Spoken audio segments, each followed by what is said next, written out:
Good day, everyone. I'm Dr. Chanell Concepcion, and so in this module, we're going to discuss the introduction to nursing research. So let's begin with some introduction to nursing research. So when you think about nurses, sometimes our imagination of nurses is dim. So let's begin by talking about nursing research. So why is nursing research important? So we can think about research in more of a consumer-producer continuum. In one end, you're a consumer of research. Maybe you're a nurse at the bedside, and you wanted to make sure you give the best care by looking at the updates about a certain topic, for example. So you're constantly looking at clinical reviews or clinical trials or systematic reviews and things like that. On the other hand, you may be a nurse in the academe who has a lot of funding or required to do research, and you're a producer of research. You conduct the research. But many of us are kind of in between. We are not really doing research per se, but we are contributing to activities of research, such as contributing to a clinical trial, maybe gathering information, or advising patients to be part of a research study, just like the vaccine right now with COVID-19, and seek answers to clinical problems. Or we're looking at the merits of a research as an evidence in decisions that we're going to make, and maybe discuss the research implication. The history of nursing research is rather long, but we just look at some of the highlights. We always go back to Nightingale, Florence Nightingale in 1850, and probably you know about this in your foundations in nursing, where she collected data and presented it to make changes in the situations in the hospital or during the time when they were caring for the soldiers during the Crimean War. So really, research and maybe even evidence-based practice would be traced back to the age of modern nursing, the beginnings of modern nursing espoused by Florence Nightingale. But it took about maybe 100 years before the first journal emerged, the Nursing Journal, 1950. And then a couple of decades after that, there were clinical researchers that came out. And in 1986, this is in the United States, the NIH had established a National Center for Nursing Research, really recognizing the importance of research in the whole health research arena. And then in 1993, there was the establishment of National Institutes of Nursing Research. And then 20 years ago, 2000, they had a budget. That means there's already a very big recognition of the importance of research, and the budget and money are pouring in, about 100 million poured in for nursing research. Of course, this is in the United States. I'd like to show this slide because I'm really amazed with Dr. Linda Aiken and how much her research has impacted nursing, and not just nursing, but also the whole field of medicine and health. I took this picture in the ICN, International Council of Nursing Congress in Barcelona, Spain in 2017, and I was awed when I saw her personally and listened to her researches. And she did pioneering researches in many areas that has changed the way we look at nursing and patient outcomes. One thing that she's contributed is that nurses who are caring for fewer patients have better patient outcomes. So that's why some states and some countries are adapting the nurse-patient ratio.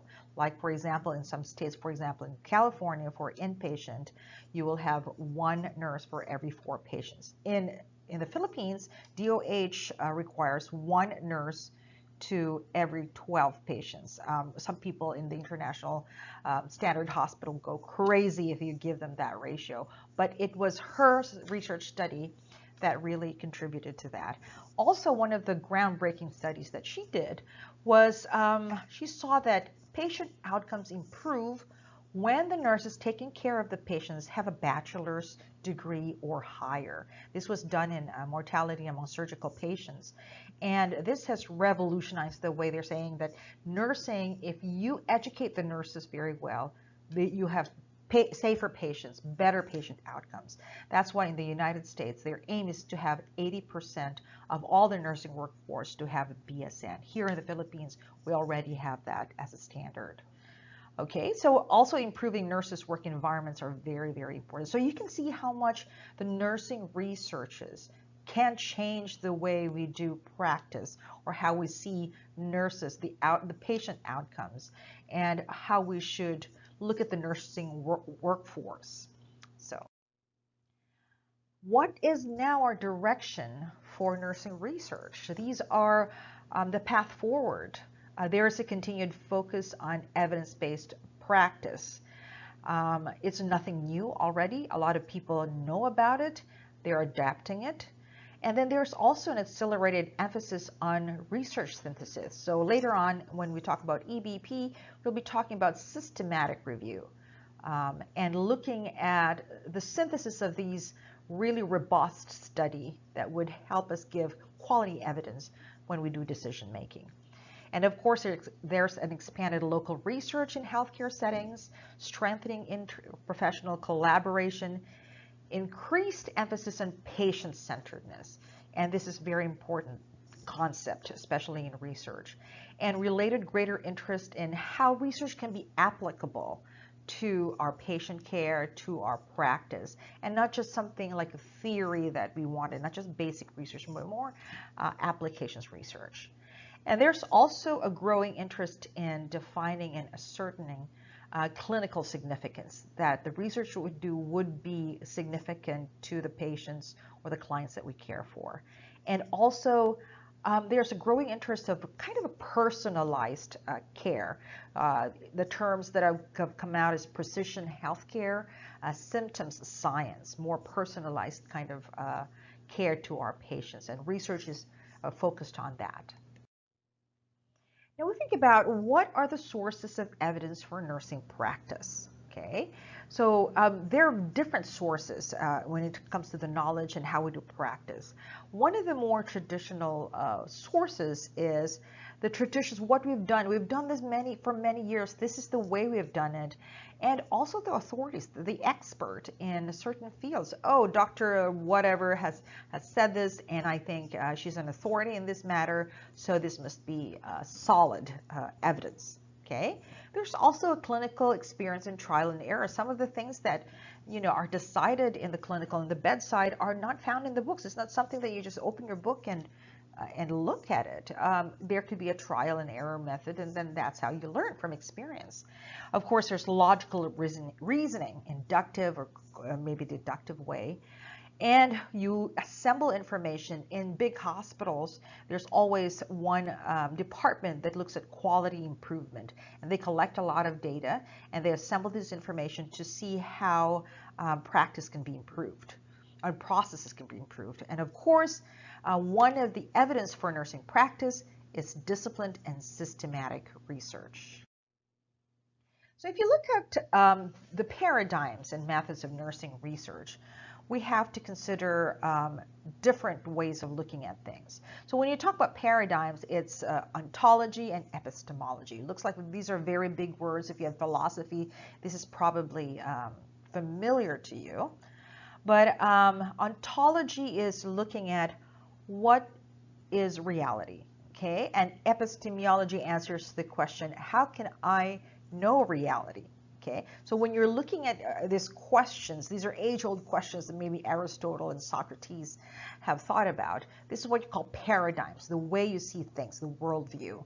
And these paradigms would influence the way you do the methodology of your research. So how you plan your research, how you would produce that knowledge, and also the methods. Sometimes we mix up methodology and methods, but when you say methods, these are the tools to collect the data and to analyze the data.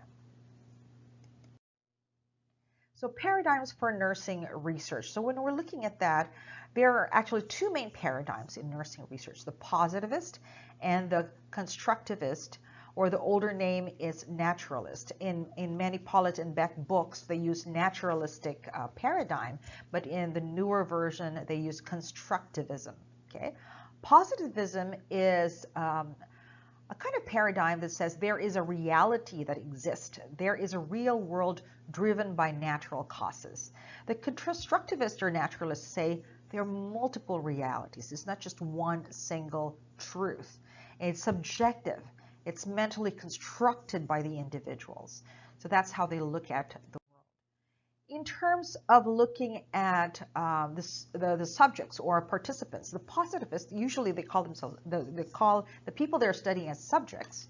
These are independent from those being studied. So you try to remove yourself from those people so that there will be no influence. But when constructivist naturalist, you interact with those people that you studied. Okay? You need to have a good rapport, good relationship, so you can draw out the data that you want. So just two different opposite way of looking at it.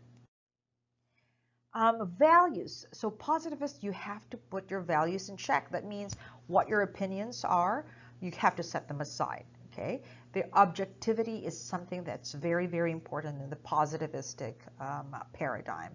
Whereas in constructivist and naturalist, subjectivity is something that is not frowned upon. Okay? The values, as a researcher, you have your own values, you have your own subjectivity, and that's desirable. You cannot avoid it. It's inevitable. Okay? So just a different way of looking at it. So if you look at this, what are the best methods for obtaining the evidence? If you look at the positivist perspective, then it's a deductive process. You have a hypothesis or maybe a theory, and you try to test the veracity or validity of that hypothesis, whether we reject it or not. It's objective, quantifiable, there's a fixed design. You have to have controls over extraneous variables. Usually it's desirable to have a big representative sampling or large participants, measured information. You need to apply statistical analysis, and after that you make a conclusion, a generalization. On the constructivist point of view, it's an inductive process. You're not testing a hypothesis. You may be generating hypotheses at the end of your research. And then they're subjective and quantifiable, flexible. The design could emerge as you go along. It could be context bound. You have to consider the context. You don't need to have a big sample. A small sample is okay. Narrative information is what you want. And then the analysis of the data is using qualitative methods.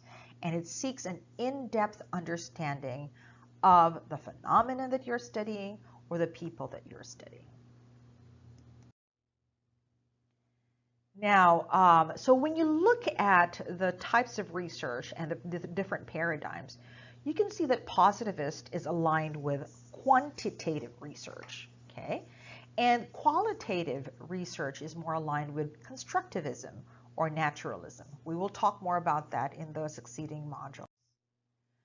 But in nursing, of course, we have to really understand this multiplicity of paradigm, different, multiple paradigms. It's viewed in the lenses that help us sharpen our focus about the phenomenon. These are not blinders that limit intellectual curiosity, but it makes us to understand the different colors of the world, different realities out there. So if we look at the purposes of nursing research, we are concerned with answering some of the questions that have relevance and that have significance in nursing profession, right? So basically there are two types of nursing research. One is basic and one is applied. So basic, you wanted, like we said, we are a profession, we wanted to expand the body of knowledge, we need to add to that body of knowledge. Or maybe at the end of the research, you wanted to formulate or maybe refine theory. Okay? For applied research, you're focusing on finding solutions to certain problems, especially it's a clinical problem or it may be academic problem or a management problem. And it tends to be greater immediately utilized in the evidence-based practice arena. So it's very well connected with translating evidence to practice. So if you look at the specific purpose, these are the purposes of nursing research: identification, description, exploration, prediction, control, and explanation. All right, so quantitative, for identification, it's qualitative research, identifying the phenomenon. Both could be descriptive. Both types of research, quantity and qualitative, could be exploratory. But if you want to predict and control, then that is the quantitative research framework or paradigm. Explanation could be both, right? So it has the same purpose, except for identification and prediction and control. but the methods and methodologies differ. Okay, so that's the introduction to nursing research. Let's have a little bit of a discussion on evidence-based practice and translating research evidence into practice. Okay. Now, let me start with a question. Okay, tell whether the following statement is true or false. The use of study findings in a practical application unrelated to the original research is called or is termed as evidence-based practice. What do you think? Is it true or is it false? I'll give you a few seconds to think about it. Okay, well, the answer to that question is false.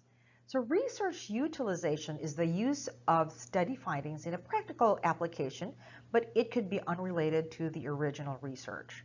Evidence-based practice is basing clinical decisions on best possible evidence, and we'll talk more about what the best possible evidence is.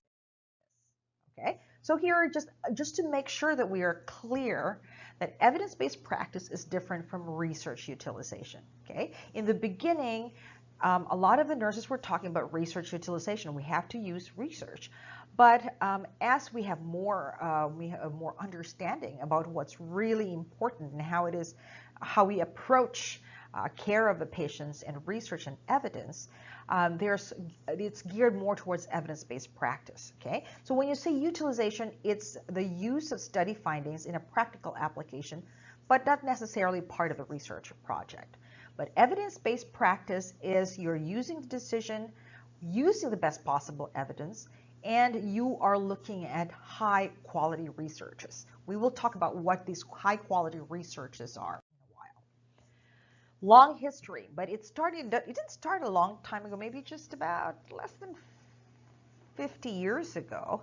And this guy, a British epidemiologist named Archibald Cochrane, kind of was having an out of the box thinking and say, okay, we're doing a lot of these treatments, but the question is, are we supporting this treatment based on evidence, or we're just doing it because the doctors and nurses ahead of us did the same thing?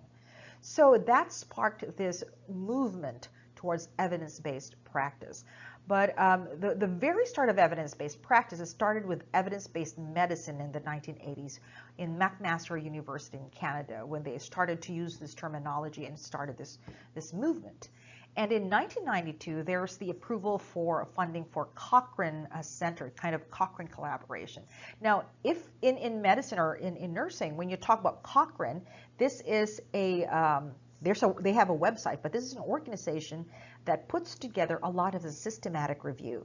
So you don't need to go to each of the journals to find your, the answers to certain research question or clinical problems, but Cochrane makes it easier for clinicians. They put together certain clinical review. They already do the evidence and the appraising, and they just present it. Okay. If you go to Cochrane Collaboration, you can see some abstracts, but you need to pay if you want to see the full review. So Cochrane Center is there. It's very useful. A lot of the clinicians and health scientists and professionals go to Cochrane for looking at the evidence. Now for nursing, again, we go back to Nightingale, right? Systematic during the Crimean War, exploring the differential morbidity or mortality among the subgroups. And she presented it to the stakeholders, the politicians, and they made changes. So you can see that evidence is used in practice. So this was kind of a little bit discussed in nursing research. From the conduct of utilization of research in 2006, the National Institute of Nursing Research in the United States published 10 landmark programs. And one of those landmark programs was the research done by Dr. Linda Aiken that I shared a while ago. So there's this saying by W. Edwards Deming, and he is kind of the father of quality improvement, the guru of quality improvement. In big hospitals where there's a quality and safety department, we always use a lot of the knowledge and thinking of W. Edwards Deming. And he said, in God we trust, all others you have to bring the data. okay, so that we can support our decisions and the path forward.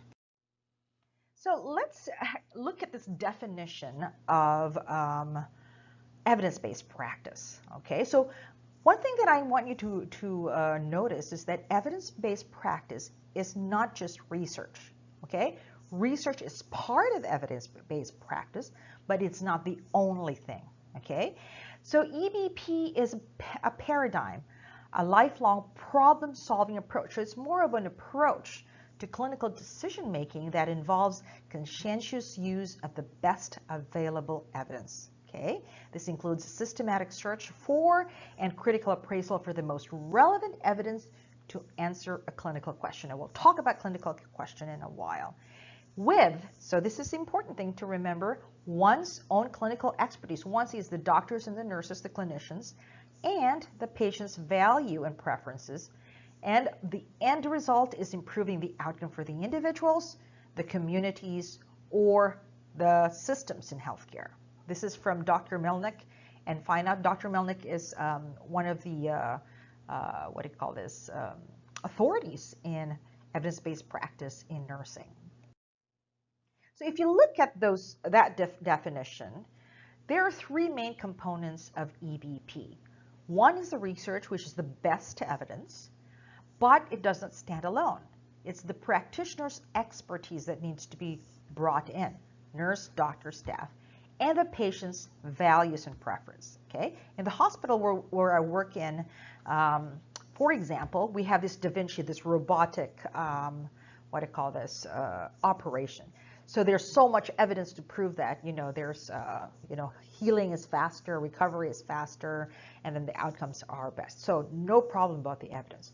But you have to say, okay, there's this Da Vinci, but do we have that equipment? Even if we have that equipment, are there doctors and nurses trained to use that? So that's the bit where the expertise of the practitioners, the nurses and the doctors and the staff is very important. Now, even if you have the doctors and nurses and the best evidence, then you have to ask the patient, is this something that you like or you prefer in your care? Because we need to have patient engagement. So all of these things brought together, this approach is what we call evidence-based practice.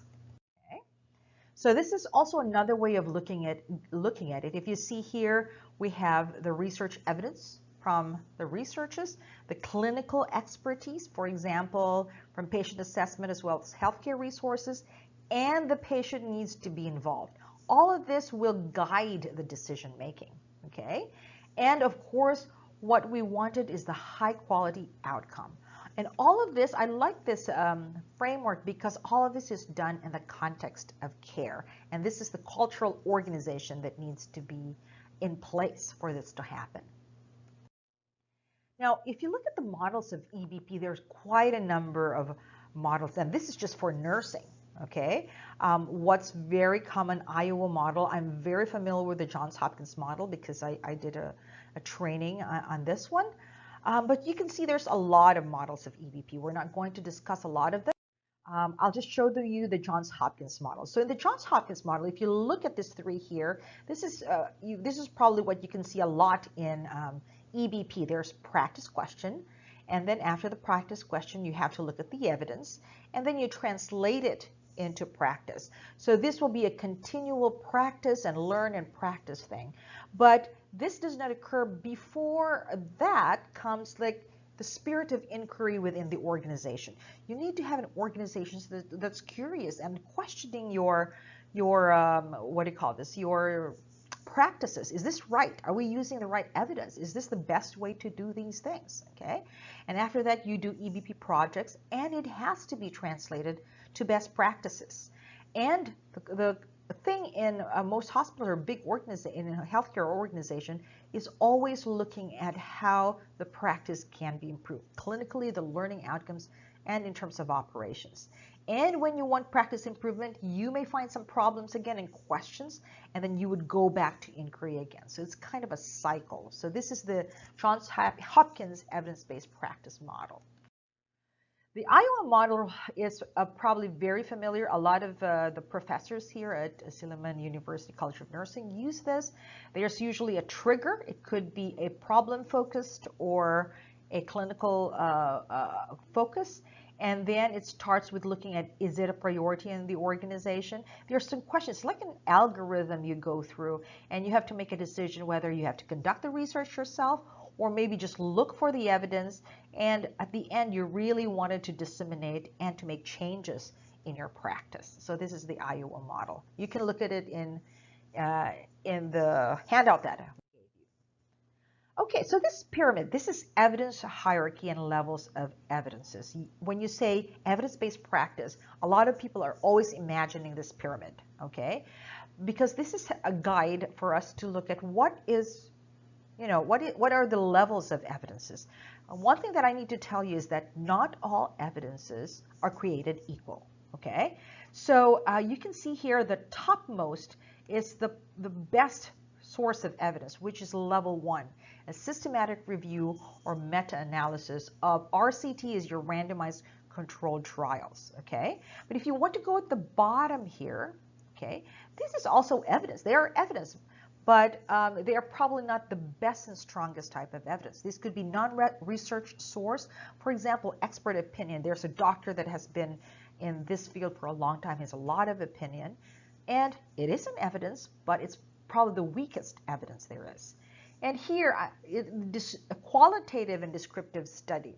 Well, a lot of people who are into qualitative research, why are we at the bottom of the rung? It's just that this kind of evidence hierarchy is really biased towards qualitative, and it really favors more quantitative researches.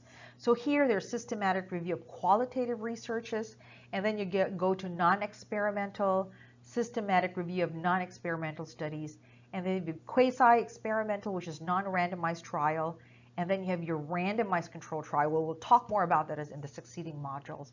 And here they have the systematic review. So this is a review of the many clinical trials based on a study, and then all their results are synthesized, and it provides the best evidence. Okay, so you can read more about this in the handouts that we have for you. Okay, so what are the major steps in evidence-based practice? So different authors talk about different steps, but essentially these are the basic steps. These are the 5 A's. You ask the clinical question, you acquire the best evidence, and then you evaluate or appraise the evidence, and then you apply the evidence, but you don't stop at applying. You have to assess the performance of the application that you did, all right? So let's start with step 1, okay? Ask a well-worded clinical question. So the very first thing you need to do is a clinical question. But before you can have a clinical question, you need to have triggers or practice questions. Triggers, according to the Iowa model, would be like problem-focused triggers or knowledge-focused triggers. Maybe there's something in the clinical practice that probably is problematic and needs some solution. Or maybe you read something in the research literature that says there are gaps to this knowledge, so maybe we'll have to do some evidence-based practice project on this. Or it could be a project question. One time when I was in the hospital, they were saying, okay, we'll do intermittent catheterization, but how long should we clip it, okay? For how long should we release it, okay? Let's look at the evidence. So this is an example of a practice question. So to formulate a clinical question, you can be guided by PICO, okay? A clinical question should incorporate at least 3 of these elements. These are 4, but if you have 3 of these, that's good. Sometimes they add a T, which is the time bound. So P means patient, I is intervention, C is comparison intervention, and O is outcome. And if you have a T, then that's time bound or time. So for example, the patient. So when you make a evidence-based practice, you cannot cover everything. You have to be able to define the parameters in terms of the characteristic of the patients that you want. For example, are you talking about pediatric patients, elderly patients, what ages, okay, or adults? The sexuality, ethnicity, you have to define. Is it the diabetic patients? Is it cancer patients? Or what other conditions or general health status. And then you talk about the intervention. What are the interventions and therapies that you're interested in?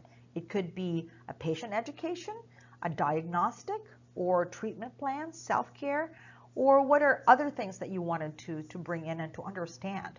C is comparison intervention. Sometimes this is present, sometimes it's not.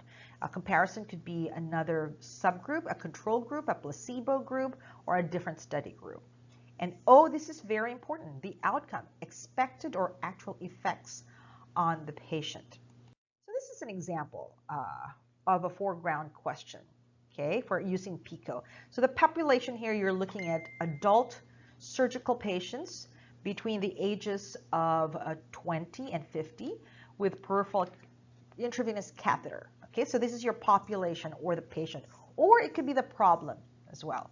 The I is in the intervention. You're looking at saline flushes. Okay, the comparison is the heparin flushes, saline versus heparin for your peripheral intravenous maintenance. Okay, what is the outcome you want? You want to look at improvements in IV patency over 48 hours, or a decrease in the incidence of phlebitis by 10%. Very, very specific outcome that you look. So if you want to state, you have to have a statement, a clinical question. So it would be like this. For adult surgical inpatients between the ages of 20 and 50 with peripheral intravenous catheter, there's the use of saline to flush the peripheral IV, maintain IV patency, and decrease phlebitis over 48 hours when compared to heparin flushes. It's a bit convoluted, but that's how you do the clinical question. It's not just a very simple one-sentence question, but you need to have the elements of the PICO. If you want T, then that is also good. Now, so that is the P. You have to ask the right clinical questions. The second step is you acquire research evidence. So this is a little bit challenging for us, like in Silliman or in not first world countries, because the resources are looking for this is sometimes really expensive. Good thing that we have Chanell, okay? But in some research facilities or hospitals or in other universities, they have a huge what do you call this, database, okay, where they can find researches, like for example ProQuest or Ovid or Chanell and things like that. So here, single studies, you can look at Medline. Some of these are free. Synopsis of single researches. You have synthesis, or you can have a synopsis of synthesis, maybe an evidence-based nursing practice. And this is the summaries, okay? Best practices. The British Medical Journal has the best practice. In my hospital in Beijing, where I used to work, we have an up-to-date. It's a software where all of us can go if you wanted to look for the latest evidence. It's always updated all the time, but it's very expensive. There's also, if you want to look at more nursing kind of evidence-based practice articles, you have to go to Joannes Briggs. Joannes Briggs is a collaboration of many organizations in nursing, and you can find evidences there. But the key thing is, this is a little bit expensive, but this is how you can acquire the best evidence.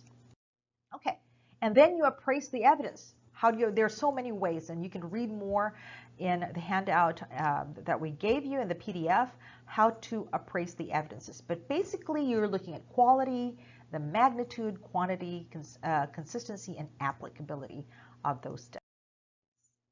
And then you apply the evidences, maybe in your unit. You can go to, let's say if it's ICU, you can talk to the ICU policy committee, practice committee, and you can present your evidence, and maybe it can change your practice. Just like for example, there was one nurse in Johns Hopkins that was looking at how best to take the temperature of patients in mechanical ventilators. So they looked at all the evidence, and they found out, like for example, it should not be oral, it should be more, other means, and then they were able to list that down, and then they presented to the committee, and then they wanted to change how they practice and get the temperature of patients who are intubated or ventilated. And then step 5 is to assess outcomes of the practice change. So you can see here the practice question. This is essentially what the Johns Hopkins evidence-based practice framework is, and then look for the evidence and then translate. So you can see here the 5 A's: ask, acquire, appraise, apply, assessed. But you can see here there's a 0, which is the EBP basics. And Dr. Malik is really big on this, that the first step or step 0 in doing an EBP project is really to have that sense of curiosity or environment within your organization where you're really curious and you wanted to improve and you're asking a lot of questions, right? Because if you don't have that kind of mindset, then EBP will never happen, right? And then when you have that, you're able to do all of these steps in EBP. Okay, so before we close, I'll just show you a few examples of EBP projects conducted by nurses. So I think this is a poster presentation. You can see here bedside shift report. They're looking at the catalyst. What are they asking? Okay, they're looking at how they got into this question. You can see here that they have PICO questions, P-I-C-O, and then how they acquire. They look at different databases like Chanell, Ovid, ProQuest. These are all databases, and these are the search words that they did. Sources of evidence, they looked at mostly systematic review, quasi-experimental, and they also looked at qualitative researches. This is really good. Okay, and then this is how they appraised and looked at the evidence, the quality of the evidence, what they applied, and you can see that they have a timeline of their project from December to maybe a year's time to get this project done. And then they had description, the project, and the cost and benefit analysis, and the outcomes are all here. So that's an example. This one is utilizing transformational models to improve nurse retention. So there's more looking at workforce or human resource management, which is the concern of leadership and administration. So you can see here they're using the PICOT. You have patient population or the population, intervention, comparison, and the outcome, right? So these are examples of the using EBP projects using the Iowa and the Johns Hopkins model. Okay, so you can see here the different CAUTI reductionist, catheterization associated urinary tract infection, which is a big thing in infection control. That's one of the key indicators that you're doing good infection control in your hospital. And then you can see here just so many other research or EBP projects that you can do. All right. So I think that ends our discussion for today.